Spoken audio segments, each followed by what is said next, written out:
We're here today at the historic Fort Davis, and you can see here some mountains in the background. Coming into this place was just breathtaking. The mountain range was gorgeous. So we're gonna go in and check out all the old buildings. So this area here is what is left of the mess hall and kitchen. And this is sort of a layout of what the fort used to look like. And I do have some of the buildings restored here. That's what we're kind of walking through right now. We just went through the stables where they had a ton of different types of cannons. And then we're gonna go in here to the other side.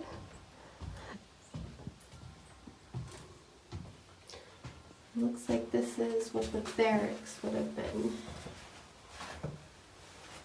A lot of glare. Let's see if I can put this up to the glass. There we go. So you kind of see what the barracks were like. It says the squad room had 26 men in it. Here you can see a lot of the buildings are just the, what do you call that, the foundation. And then there are some that they're working on putting back together. A little windy out. Some of the officer buildings. These are all the smaller buildings that we're going to check out as well.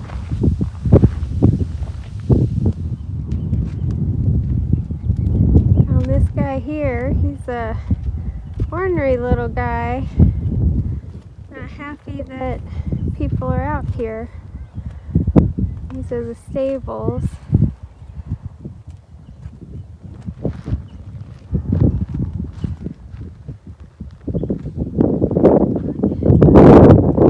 Get over the view. This is such a gorgeous area.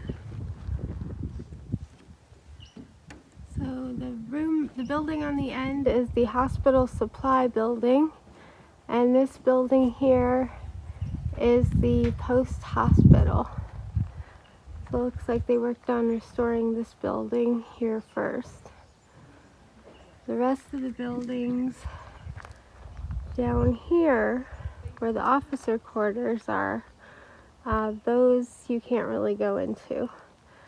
They're either under repair. Some of them don't have floors, so you're not walking around in them, that's for sure.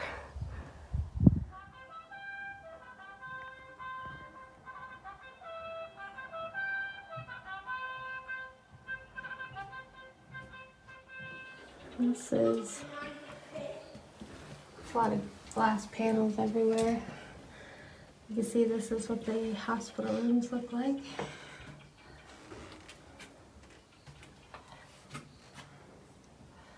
Quite the chimney stack they got going on in there.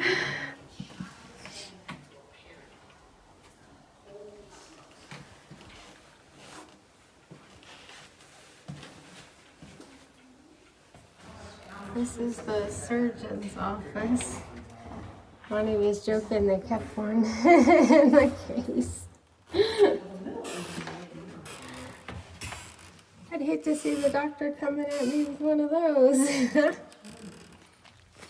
So it's been raining since 2 o'clock this morning, but we are on the trails here to see if we can find some dinosaur tracks. They're supposed to be around here somewhere. There's the river.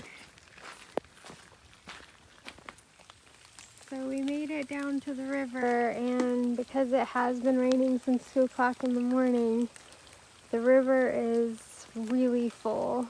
So I don't know if you can see here where the limestone is sticking up.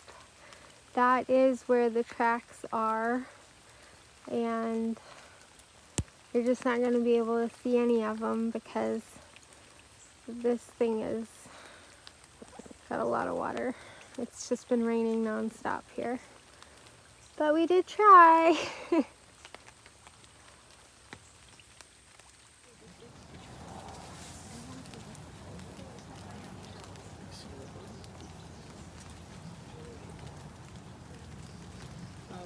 Hopefully it won't land in the rain, but we're close enough we can deal with that if it does. Either way, we're going to try to keep this somewhat short. Any specific things pop in you guys' heads when you hear the words Ice Age? Anything pop to mind? Squirrel? Movie, you know, stuff like that. It is a big factor. A lot of people, once they see that, can't get it out of their head. Anything else? I personally think of mammoths, but that's probably because I work here. Ice, snow, cold tends to be a thing for some. It just depends. But the fun part with that is the consistent ice in North America during said ice age stopped about where Kansas is, meaning anywhere below there, like here, would have been a tad warmer than one might expect. Temperatures here these days top end to the 110 range. At that time, it seems to have been maybe closer to topping at about 89, 90 or so, which is still reasonably warm, don't get me wrong, but it does mean our mammoth's going to be a little bit different. If you guys were looking for woolies, I hate to tell you this, but you're in the wrong spot. What we have are what we call Columbian mammoths. They're probably less hairy, definitely bigger. Our large male inside, based on measurements, seems to have been like 14 foot to the shoulder and probably weighing about 20,000 pounds. And at that size range, he'd need somewhere in the range of 300 to 700 pounds of the 4 to 6 foot tall grass that was in the area at the time, and would probably be drinking like 50 gallons of water a day. And I have issues with 6 to 7 glasses. So obviously this is all perspective. They are quite literally the biggest, most numerous thing we found on site, so it's what we tend to focus on. And we're going to do a bit more of that. Basically, in general, though, first discovery back in 1978 started because of two guys who are pictured a tad more recently right there. That picture was taken in 2009 when the building behind me was finished. They were looking along the creek bed, Paul Barron and Eddie Bufkin, as teenagers in '79, looking for, well, snakes. And it's not just because they were teenagers, don't get me wrong. That would usually be enough of a reason, but what I mean is, it's because of Paul Barron's sister. She lived apparently reasonably nearby, and that year she had had a few copperheads popping out of wood piles a tad earlier than she was used to, and was a little bit worried about her kids getting bitten, brain not working. Buried, yeah, like the mammoths. No, obviously. No, basically bitten, and as said, apparently she asked her brother to go take a look with his friend and see if they could find any and deal with him. Whether they were actually looking at the time or just goofing off, I'm not entirely sure whether it matters, because at a certain point they walked through the creek bed one way or the other. They stumbled over, tripped over the bones that were sticking out because the creek bed is quite literally erosion. It was cutting back through the soil layers. The bone that they focused on originally was a section that kind of looked like the top or back of a human skull, was kind of rounded. They thought that might be what it was. Being overly curious teenage boys, they did what I imagined they would and, well, started removing soil from around it. Realized very quickly in the process they were wrong, because the more soil they removed, it didn't exactly get rounder, it got longer. It ended up being like 3 foot long. A little bit too big for a human cow, or otherwise I'm sure they had their own ideas. Most people usually would.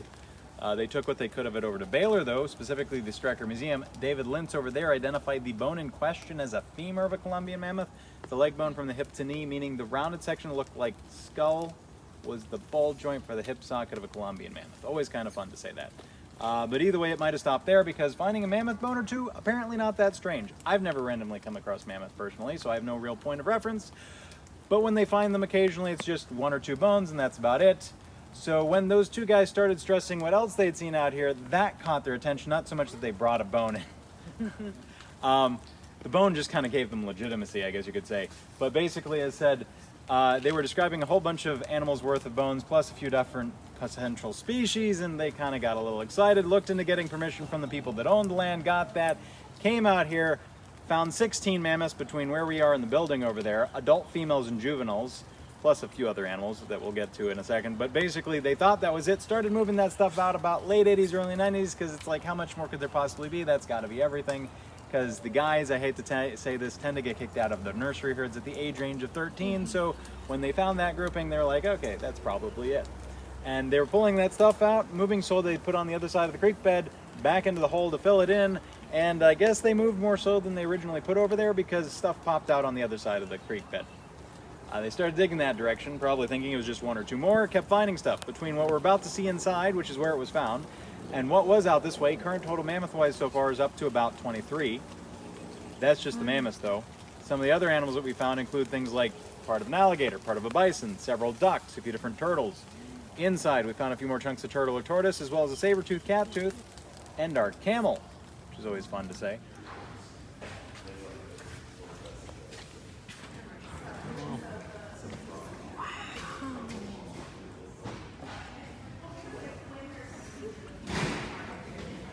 These ones are very much intact.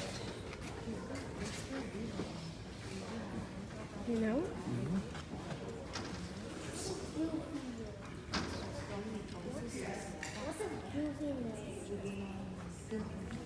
There's a small one casting right now.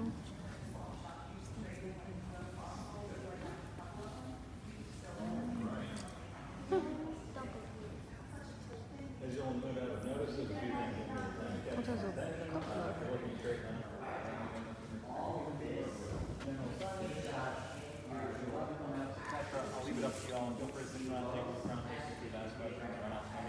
I'll be here if you have any questions. You can go out either way.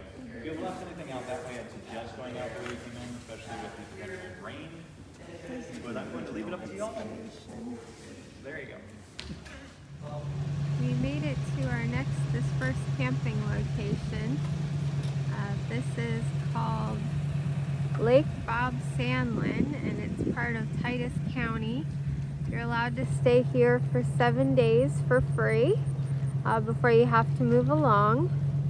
And they do have a bathhouse over here. I don't know if you can see it, with some vending machines. They have a boat ramp.